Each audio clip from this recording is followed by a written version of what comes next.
Ayan, ito na lang po ang ating unang lulutuin. Nakita ko itong mga suso, tumatakas. Hindi natin siya kayang habulin kasi sumusuot siya kung saan-saan. So, ito po, unahin na lang natin itong suso na exotic, healthy. Lalagyan natin siya ng pechay, tapos gata. Kaya na-decide na ako na ito na lang unahin. Papayat din, nakasuka rin naman. Tapos pinutol-putol ko na yung mga buntot niya. So, ayan po, ni-ready ko na. So, ito po, dahil napakita ko naman na sa inyo yung mga sangkap na ating igagatang suso. So, gutom na po kami. Ayan, lagyan natin ng oil. Lakasan ko na siya. So, ito po yung ating gata. Konti lang naman ito, kalahati ng pinaglutuan ko na. Ano nga ba yung tinatawag ng isang araw? Basta, yun. Ito, sa suso, kalahating kilo lang to. Pwede na sa amin tatlo ito, tapos pechay. Yan. So, ngayon ito, mainit-init na siya. Ilagay na natin si bawang, luya, sabay-sabay. Pwede na po sabay-sabay yan. Ayan. Tsaka yung sili, style Indian. Sabay-sabay na pagluluto. Ayan. Ayan. Kasi gata naman yan. Init ang aking bango-bango. Ayan. Ayan, susukot na yun. Oops. Isabay na natin yung patis. Ayan, lagyan na rin natin ng asin para kumapit na doon sa loob ng suso. Ayan, hininaan ko siya kasi palambutin muna natin siya.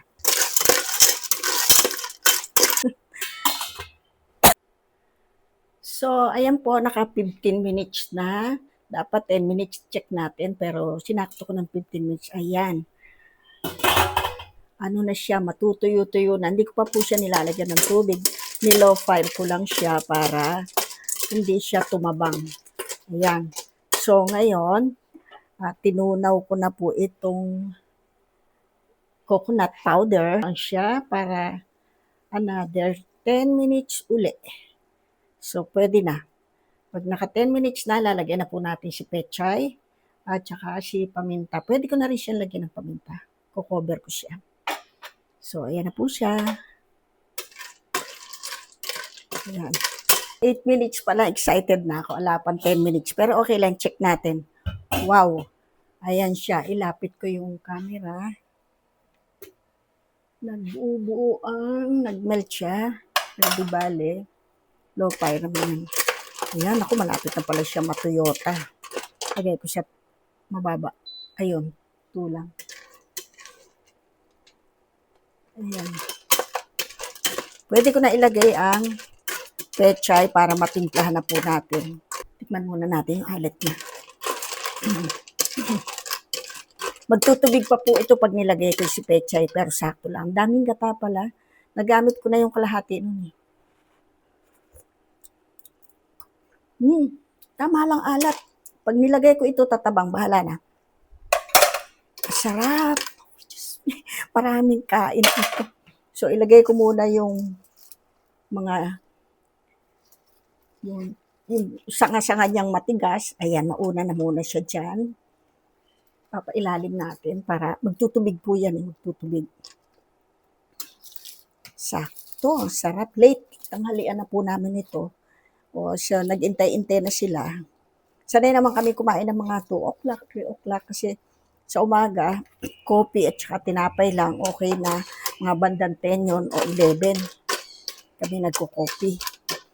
Ayan. So, lagyan ko na siyang pamitaas. Pati ang hangya, swabe, sakto lang. Mananaba na naman ako. So, ilagay ko na ito para magtubig-tubig ng konti. Pero lagyan ko, natuyo-tuyo na eh. Lagay ko sa gilid. Medyo lakas natin. Ayun. Ayan. Manuyo-nuyo siya kasi suso yan. Yung mapupunta sa loob ng shell niya, yung gata. Ang sarap susup-supin yung ganyan. Oh. Diba? Yung anghang niyan, di ko na po siya dadagdagan. Sakto lang yan. Ang bango-bango. Lagyan na siya dyan. Check na po natin. Ayun. So, sabi sa inyo, magtutubig pa eh. O, kanina malapot, diba? Kasi yung pechay, matubig yan. So, sakto lang yan. Yan, di ko na siya i-cover. Pakukuhanin ko na yung barista ni Lester.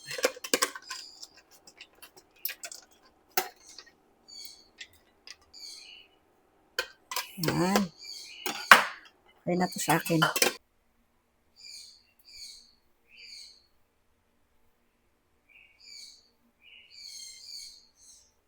So, ito po, eating portion na po tayo. Ito po, ayan, sinandukan ko. Kasi,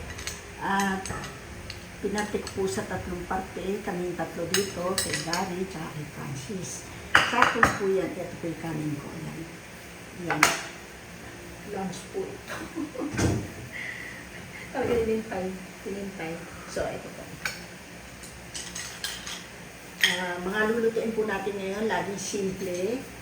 At pakikita ko sa inyo, ganito ang mga pagkain namin araw-araw. Iba-iba, pero healthy naman. Kita niya, ang lola niya, 69 na, wala pang maintenance. Naku, wala pa. Parang inaasahan magkakaroon na. Tinambakan na talaga ng sobra-sobra. Malapot, maganda pala yung powder.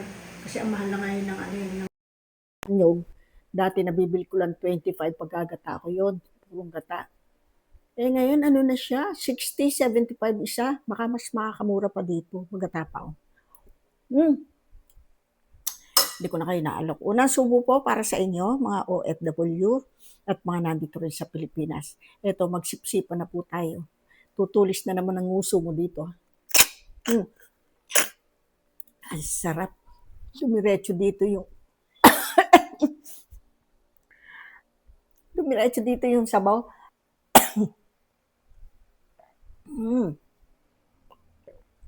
Yung ahang niya, swabe. Sakto lang ang sipa niya. Pag ayaw makuha, yun. Naku, pudpud pa naman. Magkakape tayo kasi ako nagpupudpud na ng kuko ngayon. Ayun. Medyo payat na siya. Kasi nakasuka na siya. Ayan na si Francis.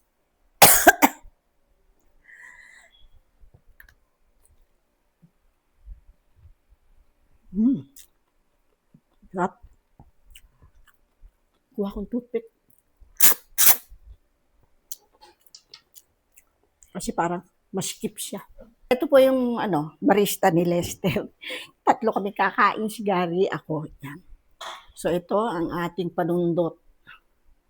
Hindi makuha sa supsupan. Virgin pa.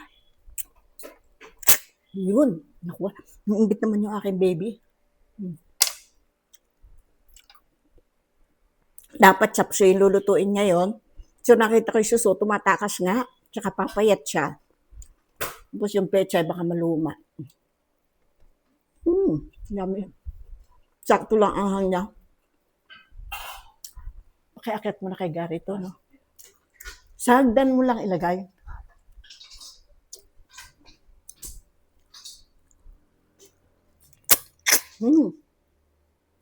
Sarap.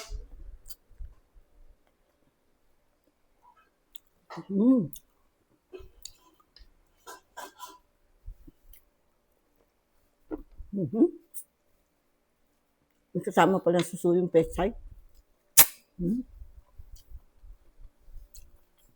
Sundutin ng toothpick. Nakita ko nakatakas na iba, nalaglag na sa butas. Butas ng drainage ng lababo. Kaya sabi ko, ito na lang lutuin ko. Bukod yung papayat pa. Sarap.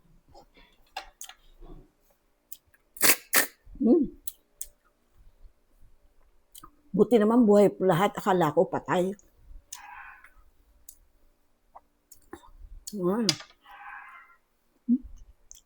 Ang sarap niya. Bagay pala yung pechay. Akala ko kangkong lang. Kain ka na doon.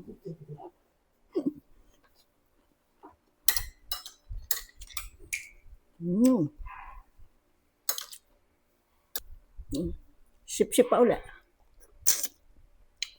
Harap, sakto lang yung gata niya. Mm, the best. Gagawa rin po tayo ng okoy. Kasi mga gulay, mga binili natin sa Divisoria kanina. Si Prince nakaabang, may chicken ka daw, mamaya ka na. Kasi gusto nitong aking alaga. Yung Junakis kong maliit, bunso. Gusto niya, sabay kami kumakain. Mm. Eh ngayon, hindi ko na siya maisabay, himayin ko pa yung chicken niya.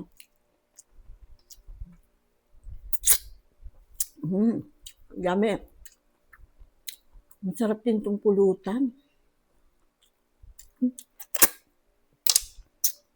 Muntik nang pumasok sa loob. Mm. Mm. Mm. Ang galing. Kailangan pala practice lang pag sip-sip, bibiglain mo siya. Ito parang nagtago. Nga. Sabi ng tatay ko nung araw, pag sinip-sip mo ayaw lumabas sa bibig niya, dito sa puwit mo, sip-sipin na pag gano'n, tapos ulitin mo uli siya. Totoo nga. Marami rin ako natutunan sa nanay ko at sa tatay ko. Nanay ko, pag luluto, ayan na nakuha ko sa kanya. Tatay ko, diskarte. Yung galing. Galing niya sa pamumuhay. Abilidad niya sa lahat ng bagay. Kung ano yung mga nagiging abilidad ko, nagkakarpintero ako rito, ganun-ganun. Ay, ang sarap. Oh, dami pa. Magtipid sa ulam kasi masarap, malinamnam. Pero yung pechay, gustong-gusto ko rin. Masarap pala ito sa suso. Mm. Mm. Para sa ibon, sana yung pechay na binili ko eh. Tsaka pang kare-kare. Mm. Mm. Lasang balot ito ah. merong suso na lasang balot ang yung sabaw po ng balot. Mm. Mm. Dami pa oh. Maano to sa kanin pala. Ang sarap niya. Pag sariwa, ibig sabihin pag buhay, masarap. Pero pag may nahalo dito, kahit isa lang, napatay. Patay na ang lasa mo. Hindi mo na makakain. Naamoy-amoy ko muna yun. Isa-isa inaamoy-amoy yan. Pagka yung lilinis ko, isa-isa kong inaamoy. Pagkapatay na, may amoy siya. Buhay naman lahat. Tsaka nagtakasan nga eh. Harap. May inggit kayo, yung mga kumakain ng suso, pero yung iba, hindi kumakain ng mga exotic. Lumaki po kami sa probinsya eh. Nabuhay kami sa ganyan.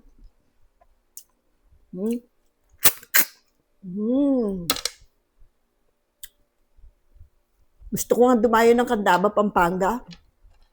Kasi napapanood ko yung nagre-reels ng, alam niyo, gusto ko yung gurami at saka yung liwalo. Hito na native. Ayoko nang imported. Lasang balot. Masarap. Buti si Francis, kumakain ito. Bisaya yun. Taga Leyte. Kaya nasa Divisoria, sabi ko, nakita ko, natatakam ako. Tinanong ko muna siya, makain ka ba? Opo naman. Kung hindi, mag-aalanganin akong bumili. Eh, gustong-gusto ko na. Sige, bili tayo. Sarap. Merong lasang balot talaga. Totoo lang. Manamis-tamis kasi siya. Parang yun ah. Bilis na nakuha. Ayan po, tapos na. Pero hindi ko na 'to papapakin kasi masarap may kanin. O kaya mamaya susundutin natin yan mamaya ng tequila, kuno. Yun lang po. Salamat. Shout out po sa mga pasensya na sa dami nakapanayin pangako ko, hindi matuloy-tuloy. Basta yung mga nakakasalubong ko, kakasabay ko sa sasakyan, shout out po sa inyong lahat. Mga nandiyan dyan sa abroad, mga kamag-anak ko na nanonood sa akin, mga landayang family. Kailan kayo magbabakasyon, magsipsipan tayo mga suso. Sige po, see you next video.